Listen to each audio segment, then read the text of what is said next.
நம்ம என்னதான் ஒரு பிளான் போட்டாலும் மேல இருக்கவன் பிளான் போடுவான்னு சொல்லுவாங்கல்ல. அது மாரி தான் இன்னைக்கு ஆயிடுச்சு. நேத்து நைட்டு 12 மணி வரையும் எல்லா வேலையும் பார்த்து வீடு தொடச்சு சுத்தம் பண்ணி வச்சுட்டு தான் படுத்தேன். காலைல எந்திரிச்சுட்டு பூ போட்டு சாமி கும்பிடணும். அது மட்டும் தான் வேலையா இருக்கும்னு நெனச்சுட்டு. என்னன்னு தெரியல திடீர்னு பாப்பாக்கு ஃபீவர் வந்துருச்சு. அவ சிணுங்கிட்டே தூங்கவே இல்ல நைட்லாம். தம்பிக்கு என்னன்னு தெரியல அவனுக்கு செரிக்காம வாமிட்டிங்க அவன் பண்ணிட்டு இருந்தான்.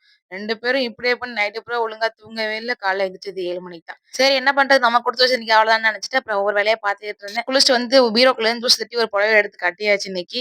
இந்த சாரி எப்படி இருக்குன்னு சொல்லுங்க மறக்காம. எங்க பாட்டியோடது, அம்மாவோடது எனக்கு கரெக்ட்டா தெரியல. அவங்க 2 பேரோட சாரி தான் ஏதோ எனக்கு கரெக்ட்டா ஞாபகம் இல்ல. அப்புறம் எனக்கு கிட்ட இருந்த ப்ளவுஸ் வந்து மேட்ச் பண்ணி போட்டுட்டேன். எனக்கு சாரி கட்டினா நல்லா இருக்கான்னு சொல்லிட்டு மறக்காம கமெண்ட்ல சொல்லுங்க. நானும் பார்த்து தெரிஞ்சுக்கிறேன். பொங்கலுக்கு அரிசி எப்பவுமே கரெக்ட்டா தான் வச்சு அந்த பானை கொட்டுற மாரி, சக்கர பாகு மாரி இன்னைக்கு வந்துட்டு பாகு கரைச்சதுனால கொஞ்சம் பத்தாத மாரி இருந்துச்சு. கீழ கொட்டுற மாரின்னு சொல்லிட்டு அப்புறம் வேற ஒரு பாத்திரத்துல மாத்தி அதுக்கப்புறம் செஞ்சு முடிச்சேன். அப்புறம் பழம், தேங்காய், பொங்கல், பால்லாம் வச்சு சாமிக்கு நெய்வேத்தியம் பண்ணி சூப்பராவே அன்னைக்கு சாமி கும்பிட்டோம்.